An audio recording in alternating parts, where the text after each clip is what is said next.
Hey guys, what's going on? Shets here, and welcome back to the Beer Bites podcast. It's been a while since I did a podcast. I hope you guys are doing great. I'm doing okay. I will go into details near the end of this podcast about what I'm doing now. But hey, we got some winners to announce today, so let's get down to business. I'm talking about the lizard contest that I announced recently. First thing first, let me say that I was really happy that so many people participated in the contest. And the contest was about looking for every crystal lizard sound in my Dark Souls 3 animation. So I have the winners here, names, and I'm gonna show the names on screen in a second. But let me tell you that the number of lizards that I've put in the video were 10. Some people actually thought there were like more than 10, which is really funny. But you know, sometimes like the sound of an arm or other stuff can be mistaken for a crystal lizard sound because it has that, you know, metallic ringing. Twinkling sound quality to it, I guess. And so some people actually found lizard sounds where there were not lizard sounds. So it was pretty funny actually. And so yeah, I got so many entries, actually like a couple hundred entries for the contest, and I was very happy because I feel that you guys like to be involved in this kind of meta games. And I feel like my cartoons have like a life that continues after they're uploaded, you know? So there's like a game between me and you, and this communication that continues, and it's really awesome. And the dedication of these people, of you guys, was really admirable, and it made me really happy. So we have 3 winners on screen, boop, right now. So let me go through the winners of the contest. The first one is called Raul Teti. Sorry if I'm gonna butcher these names. And then we have Blanche Cambon. She's a lady. Then we have finally Didier Goossens. I believe these people are all European. Blanche might be from I guess she's like French probably. So yeah, thank you guys. I mean, congratulations actually. Congratulations. And you know, guys, I had so many entries as I said, and on like 300 entries, let's say 30 people actually got the exact timing of the crystal lizard sounds. And so I was in the situation where I had like 30 entries that were very good, like very precise and awesome. And you know, if you put yourself in my shoes, I had to choose, you know, I had to choose 3 people. And it really, you know, it's, for me, it breaks my heart, you know, to choose 3 people, even though so many others made a very good guess, you know. And so finally I decided, and the way that I decided was basically give priority to the people that were even more precise, and they followed, you know, my instructions perfectly. They did exactly what I told them to do. And you know, even the format of the timestamps was very easy to read.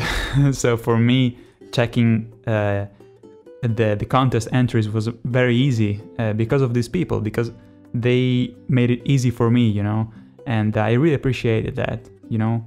And also, if I think of what I do as an animator, yes, I'm like a crazy guy and I do all this crazy stuff, but I'm like the opposite of the stereotype of a messy, you know, cartoonist. I'm actually very organized when I do my stuff.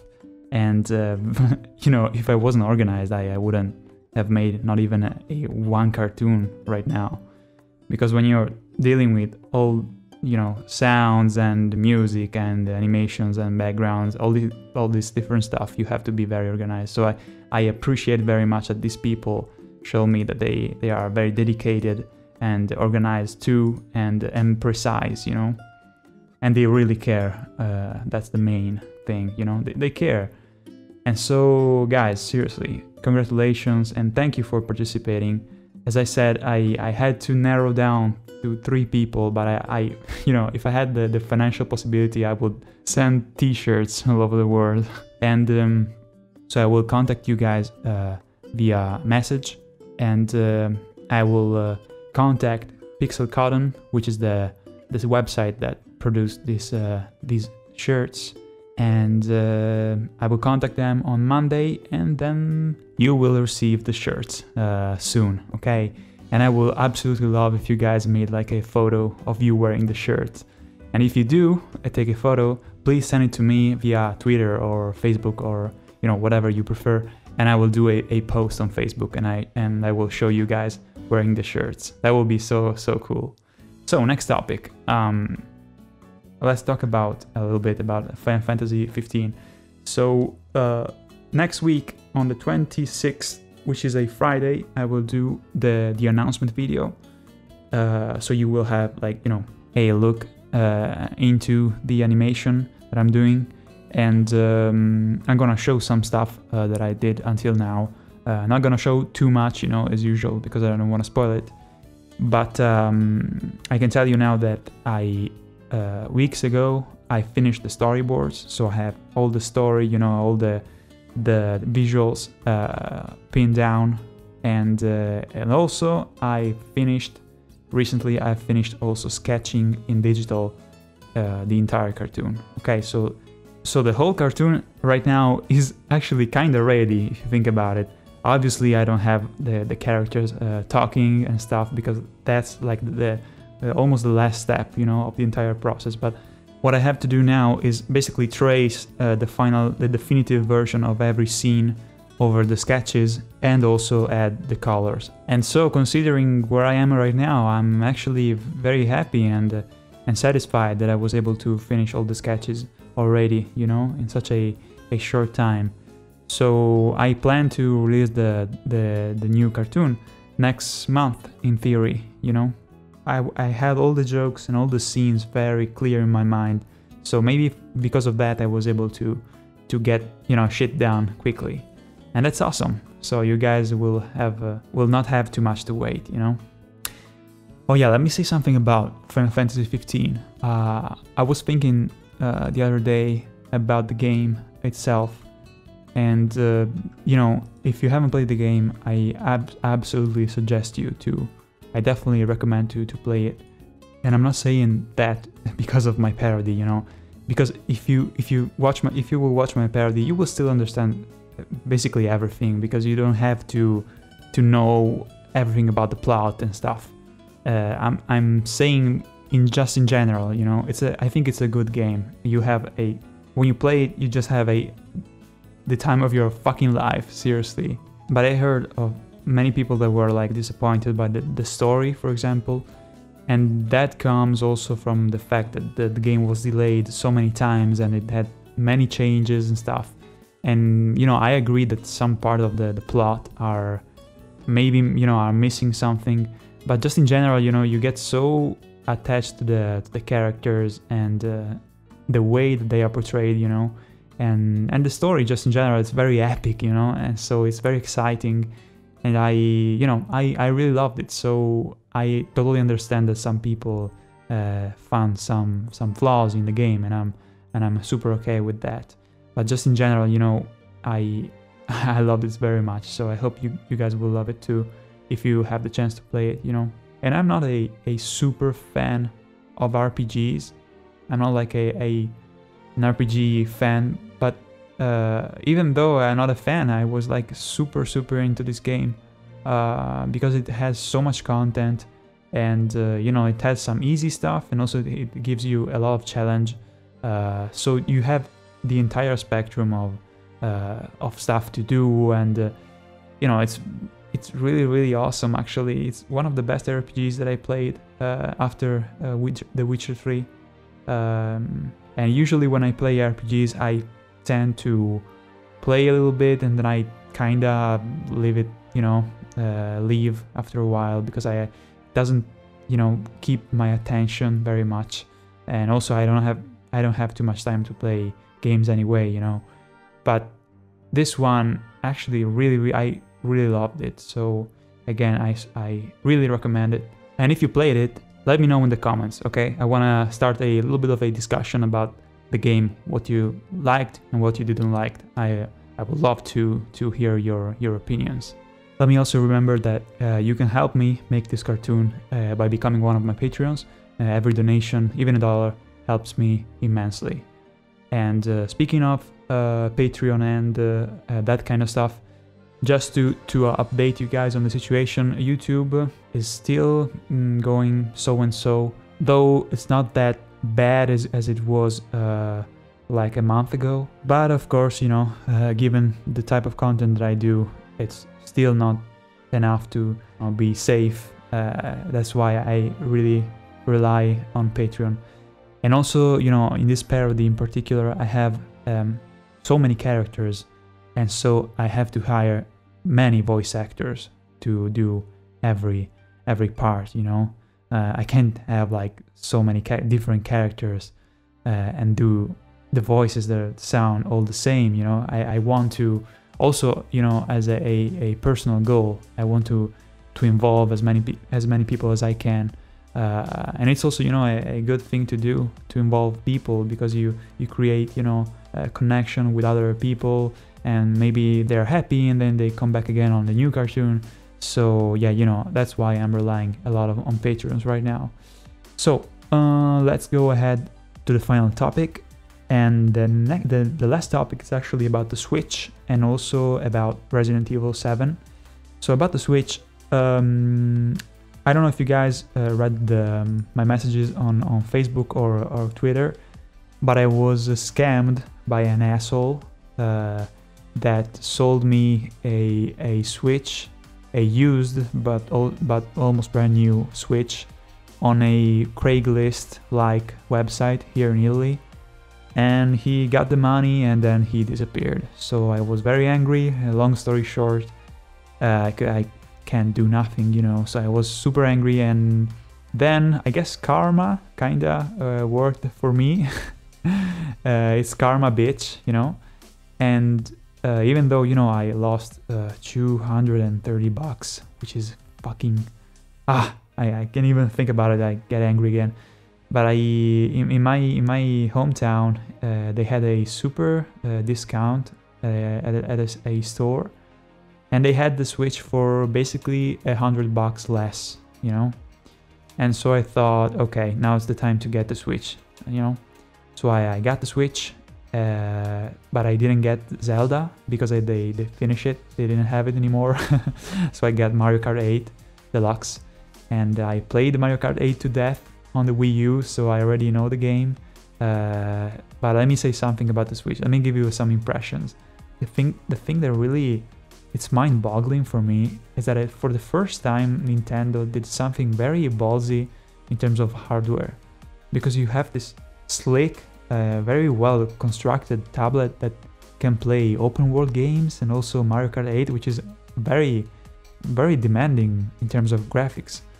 And yeah, I'm still amazed. I have this tiny tablet and it's amazing, and you can be in the bed and casually playing, and so yeah, I'm really, really impressed actually.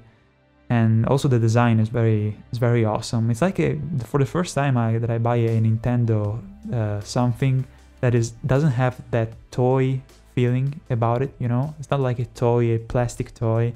It's very, very sexy actually. And also I really love the Joy-Cons. I didn't buy the Pro Controller because I thought, well, let's not waste even more money. But I actually am very happy that I really like the Joy-Cons. I'm getting really used to use them, and I also have big hands, so I guess they are well done. And the vibration too is very different from the usual gamepad.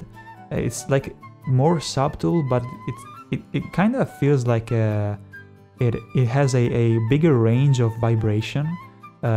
So, you know, every time that you go on a different, you know, you go outside the track in Mario Kart, the feeling of the vibration is very different, you know. It's almost like you can feel every single variation of the track very, very, very precisely, you know. And lastly, I still stand by my words that I said on the last podcast when I said that, you know, the advertisement for the Switch was not very convincing. And it's true, because the way that I play the Switch is very, you know, while I'm having a break and I don't want to be in front of a computer or in front of a TV, I just, you know, sit on the couch very like super chill and play it undocked on the tablet directly. And I think it's awesome because it reminds me of playing on the Game Boy, so it's awesome. And then, you know, maybe I can go to a friend's house and, you know, it's very convenient that you have the two Joy-Cons and you don't have to have further stuff, you know, with you. But also, I don't think that many people will bring the Switch, you know, maybe outside, because you can lose it and people can steal it from you. So I'm not still convinced about that. But it's, you know, for me, from my personal experience, it's awesome that you can bring it with you to another house maybe and play with your friends. And yeah, at least it's the way that I use it, you know. And speaking about friends, thanks to my boy Mark that got me a screen protector that is fucking awesome. I think that the brand is called Clear Plex, and it's super fucking crazy. And since I am I'm super paranoid of scratching the screen, thanks Mark. So one last thing, and this is about Resident Evil 7, and I want to hear your opinions about it. And I finished the game yesterday, and I gotta say I like the game, I like it, but I was a little disappointed about the how long the game was, you know. It was pretty short to me. I guess the reason why it was praised by the critics was mainly probably for the VR experience of the game. But I don't know, the first part of the game is pretty solid. I think it's very, you know, the puzzles and stuff is awesome. The second part was too linear for me, and I don't know, if I paid like $60 for the game, but luckily, you know, I had a discount on the game, I would be pretty pissed, you know, because I finished the game in like not even 8 hours, you know. So, you know, I put myself into the people that spent $60, and it's pretty, you usually expect more content for that price, you know. But I still enjoyed the game. But I end up finishing the game with all this stuff that you don't even use. So, you know, I guess when I have some time I will try the Madhouse difficulty. Maybe in that difficulty you have a little more trouble managing the items. But yeah, I ended up having too much stuff that I didn't use, and I was a little disappointed about that. And also I think that if you replay the game, you have to sit through all those cutscenes that you can even skip, you know. So even like a speedrun, watching a speedrun on Twitch and stuff, it can get pretty repetitive after a while, you know. But in general, I liked it. But I want to hear your comments. What do you guys think? Did you like the game? And so that's it for the podcast, guys. I again thank you very much for tuning in. Congratulations to the winners of the contest. And I will see you soon for the Final Fantasy video reveal next Friday. Okay? Bye, guys.